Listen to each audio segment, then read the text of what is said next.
guys, Jason here with BounceWater Inflatable Sails. Going to show you our 18-foot Aloha double lane slide in just a couple moments. But first I'd like to run over initial setup at a rental at a customer's home, kind of what to look for, what's going to make you faster, what'll make the process quicker for your drivers to get in and get out and get from home to home, rather than moving inflatables in multiple different areas for the customer, or setting up where you don't have enough power, you're too far away from an outlet to plug into.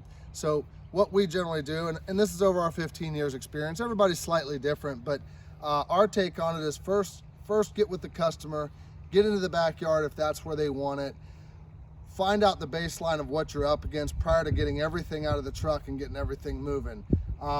Knowing where power is, how far you're going to be away from power, and is your setup going to be level? Do they want you to put it on dirt when you can actually put it on grass to save you a lot of headache of cleanup? Can you talk them out of the dirty area to the grassy area?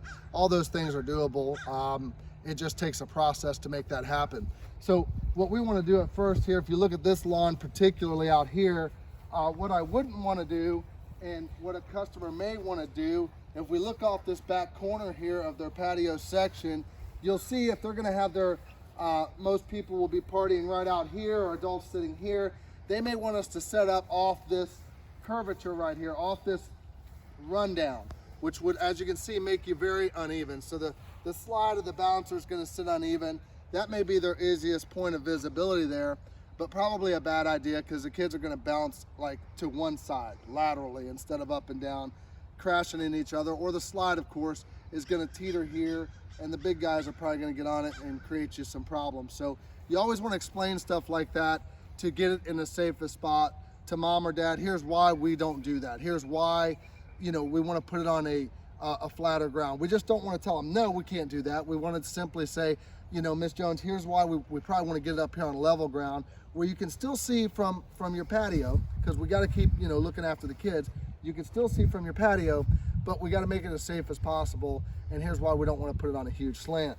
So the next step we will do is solidify where we're going to put it. Now, if this was a really dirty area here, let's say they had quite a bit of grass over there, but this was kind of the dirt pit part of the yard, I in a nice way, we want to move our unit more towards the grass so we don't have so much cleanup. So we try and get out of that by saying, Miss Jones, do you understand the amount, if it's water, of course, the amount of mud you're going to create right here, which is just as you walk in and off your patio. Probably not a good idea. I know you can see the kids a little better, but you may want to come around and put some chairs over here, and we can actually put it right over there. Keep grass, keep where they're running in and off the grass rather than just sheer dirt and mud, and keep that from dragging into the house or on the patio. Make it sound like it's going to be a mess for them, not a mess for you. In general, you'll win that battle with them and be able to put it where you want it and save a lot of cleanup down the road. So secondly, when we find that where we want to put the unit, we will make sure that we have power. And as you can see over here, there's power actually to that gazebo right there. We found power just off the gazebo on the back side with the customer. And then we found power in the back of this home that just happened to be right over there. Relatively easy and no problem to run the power. Now, a big question is with, and to power really quick, is these 100-foot cords. You want to run a 12 gauge. Really, if you talk to, any blower manufacturer, they don't want you to run over a 25-foot 12 gauge cord. Almost impossible, especially if you're in the southeast or out west. May be able to get away with that in the northeast with the really, really small yards, but when you get into the southeast, it's just not a doable proposition. So the reason why they recommend that is because it burns up the capacitors. When you run the cord longer, the cord gets more surge, and the capacitor inside the blower tends to burn up. Most times if you turn your blower on and it just makes a kind of a hum noise or has a very slow start, your capacitor is going bad. A lot of the homes don't have 15 amps. A lot of them have 12 or 13 amps. They're older homes, something's plugged into it. You have to be very, very careful with power. So run a 50-footer or a 100-foot cord. That's what you have to do, but at least make sure it's a 12 gauge cord, all right? And make sure you unwind the cord completely from the spool, because if you have a 100-foot cord and you only run it 30 foot and you leave 70 foot wound in the spool, you're going to heat that cord up a whole lot more than you would have.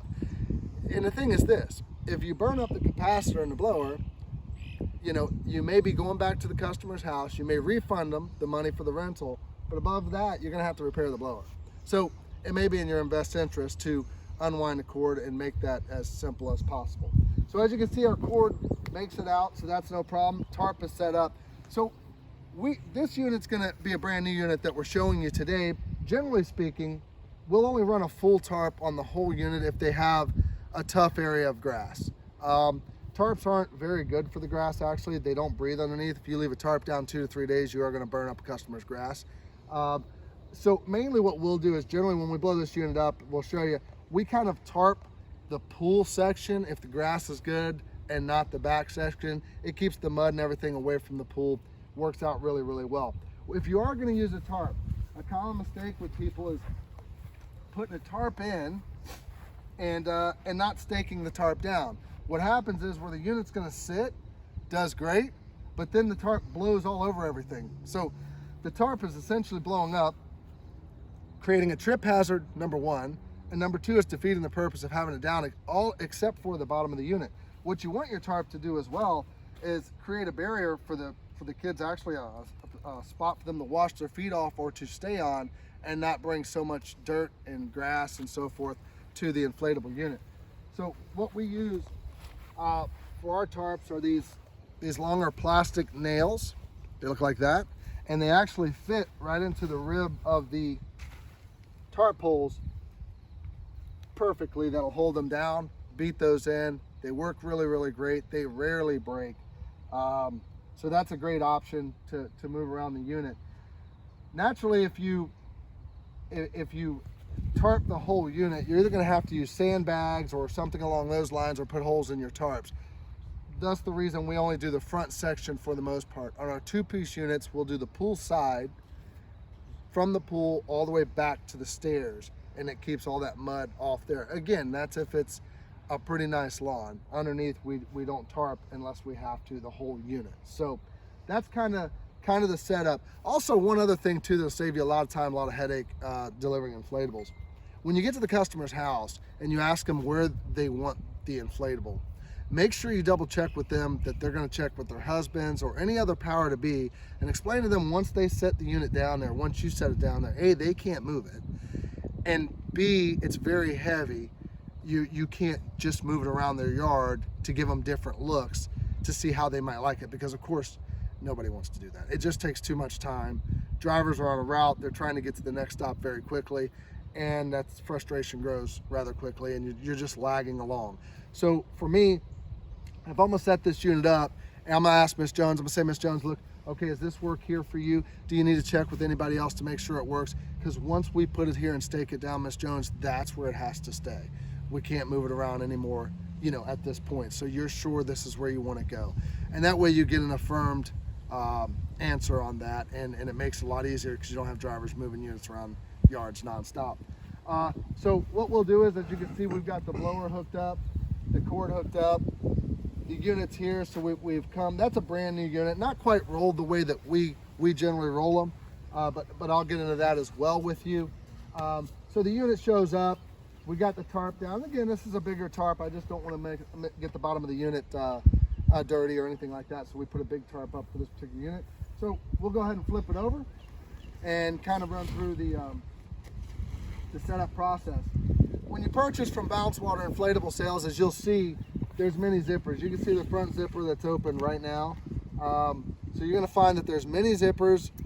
Unlike a lot of companies that are too cheap to add the proper amount of zippers that they need on the unit for fast deflation, so you can get out of there, to get any water out in case it does get in there. Another thing too, if you see here, I'm on a little bit of downward hill, and this is mainly for the view of the unit, but you always want to set it level. Anytime you set the back of a slide below the front of the pool, odds are you're going to aid towards water going into the slide. Why? Because the pool, the water, of course, is going with gravity, and it's going to go back to the slide and then kind of bleed into the slide possibly. So you always want to be relatively level. If anything, slightly forward, not much, barely, but slightly downhill rather than, going uphill with the slide. So as you can see right now, what they're going to do is, you can walk towards them a little bit, Paul. They're going to, so you can see a little better what they're doing.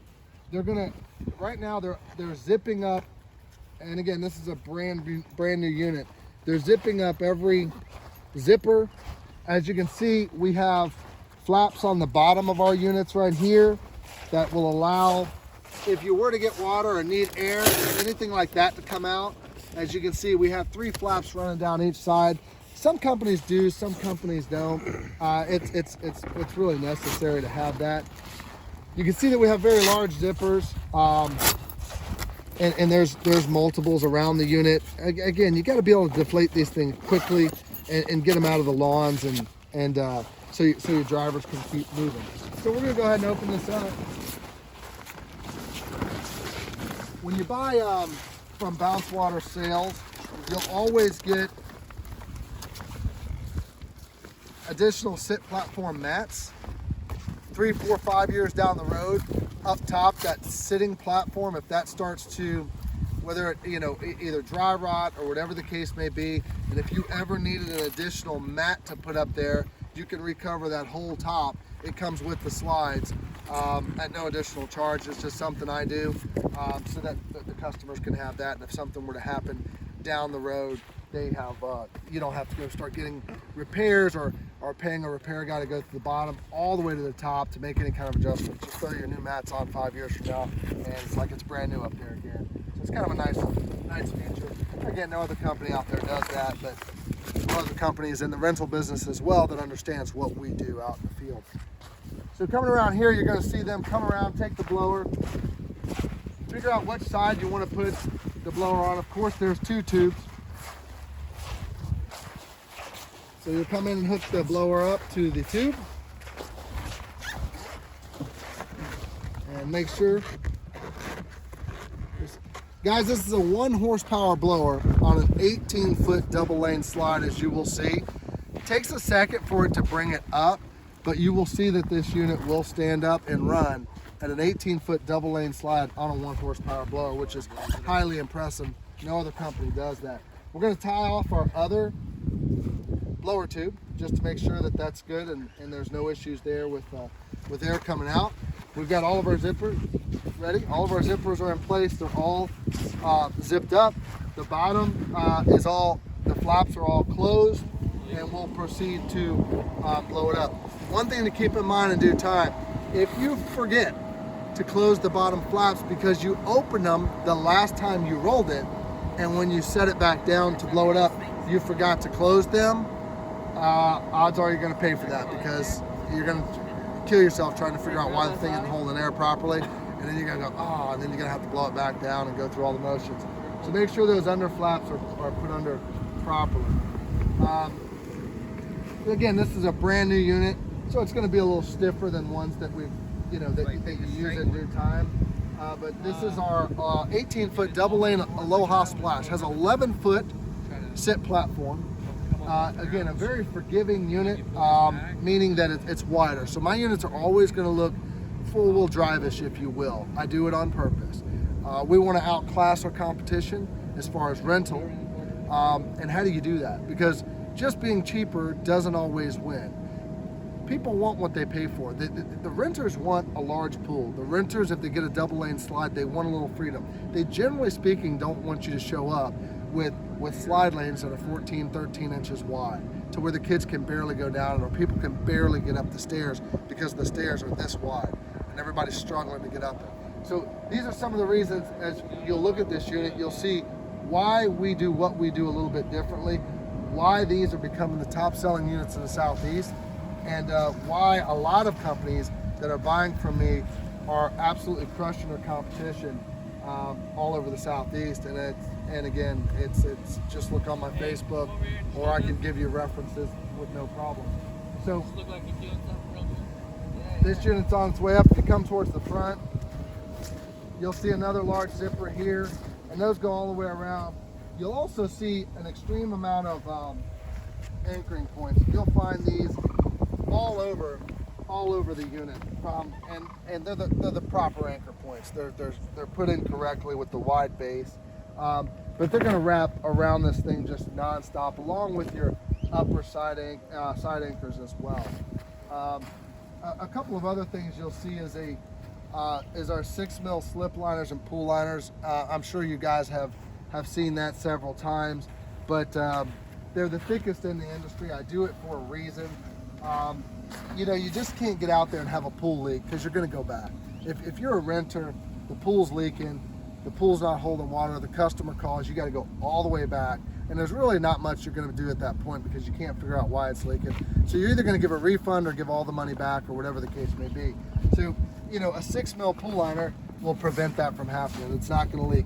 All heat welded all the way around it, as you can see. This is not glued, it is heat welded, and you can see how thick these liners are, and just they're done that way on purpose. I do them that way to just stop the headaches of a liner tearing. Nothing worse than a liner tearing, and you're, you know, a kid can get his foot stuck in it on the way down, or anything like that can happen, and it's going to create you a lot of headache there. Another thing you'll notice too is 3-inch, and it's high-end Velcro on the side, and that's going to also wrap down the bottom, the 2-inch Velcro as well. So 3-inch and 2-inch there. And if you look a little closer here, you'll see on our slide lanes, we don't even leave the stitching raised here. This is all heat welded over. This does several things. First thing it does is it helps prevent water from getting inside through these threads into the side of the units here, where the unit will hold water. So being heat welded keeps the water from actually penetrating inside the unit at all. Not only that, it'll never burn a kid coming down. The raised stitching sometimes can do it. So if you look up here and you feel that, that's riveted. So if you're coming down at a good clip, you can actually get burned there. Here, it's not going to happen. That's why on all sides we heat weld over the stitching. As you can see, inside the pool, you're going to have inside here, you know, nice thick Velcro to get your pool liner in and out. Again, highly secured, completely heat sealed all the way around it. And then if you come up here, you'll see just a phenomenal unit. If you look here, when I tell you that you're going to get the wider slide lanes, as you can see here, look how forgiving the slide lanes are for a double lane slide. Look how wide the stairs are, how close the stairs are put together for easeability of the children to get up and down. Nets are sewed into the top, not just draped over looking sloppy. 3D image palm trees. You don't realize how much 3D image palm trees make these units pop. If I turn these to just regular brown, if they were just regular brown palm trees, for me, what it does is take the nice marbling away from the unit, because my accent points are now, they have no pop. So if we're going to make a unit pop and spend the money to have marbling, and just so you know, when you build, marbling costs more than flat when you're building. So if you're going to spend the money to have the marbling, it's just a few extra bucks. Most manufacturers won't do it because they can save the few extra bucks. I'm trying to sell something that's going to make you different, that's going to rent. The idea is something that's rentable. So if 20 or 30 bucks makes the unit pop and continues it popping all the way up to where it just looks good, to me, there's a no-brainer. So as you can see, we 3D image the palm trees, and as you scale around the unit, zipper in the front. Again, the cleats to tie it off are at every turn, as you can see. And you come around the unit, lanyards and straps, they come up here, foot pads. And as you can see, this is a 1 horsepower blower. 1 horsepower blower on this unit.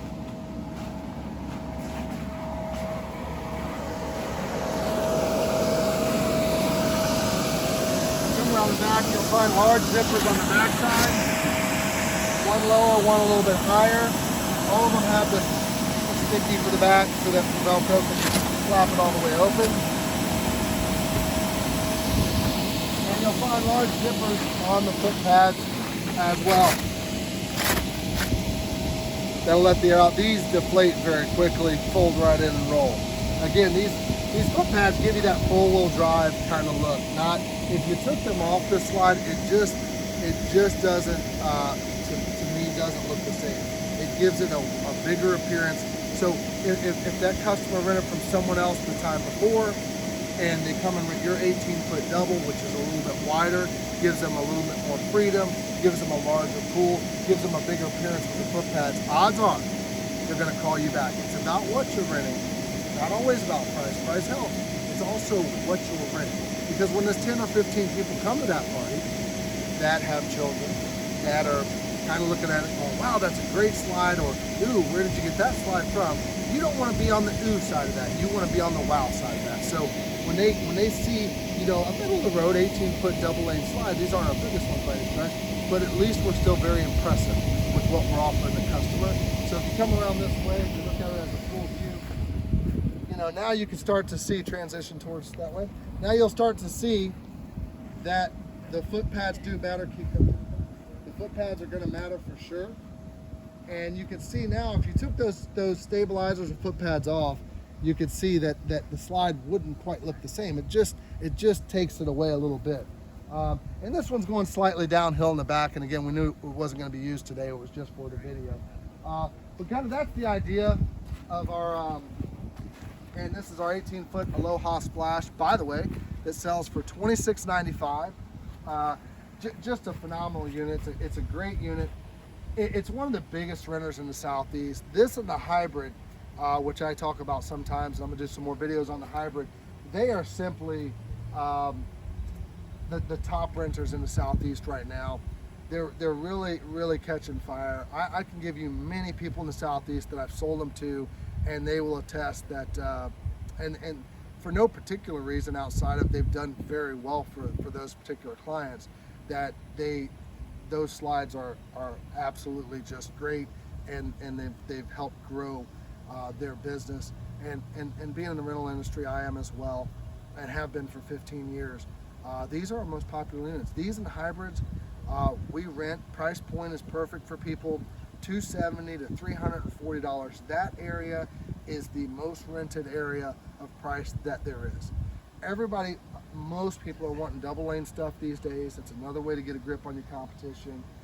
Get a lot of stuff between the $269, $250 to $350 margin of rental. That's a very popular area to rent into. You do need the bigger stuff, the bigger 2-lane stuff. I carry 16 of those, but those are a little bit different. They go a little bit differently to other renters that A, can afford it, or or B, are doing it, something maybe overnight, or an event type thing, and they do go, but they just don't go as much as this is the number one area that you'd want to be in. You want a few smaller, you want some bigger for sure, but you want to run right in that 18 area and give some different options there. If you have any questions on rental, how-tos, and I'm gonna do some more videos on upselling different items and different things you can carry in your inventory that's not inflatable driven, that will increase your profits, but just on how-tos and what ifs. And if you have any questions, if you're just getting started, we're here to help. You don't have to buy from me. If you're just getting started, we're here to help you get going. There's plenty of room in this industry for people to help each other and move forward. You can give me a text. My name is Jason, 813-947-5002, or you can email me at BounceWaterInflatable@gmail.com. So anything that you have, you can call me at the 813 number. I have no issue with that. If it's a quick question about a how-to or a rental issue, or what are you guys doing, things like that. So I appreciate you taking the time to look at it this morning. Hopefully we were informative, and again, there'll be more videos to come. Again, if you have any questions, you want to reach out to me, just give me a call, shoot me a text, send me an email. You guys have a great day.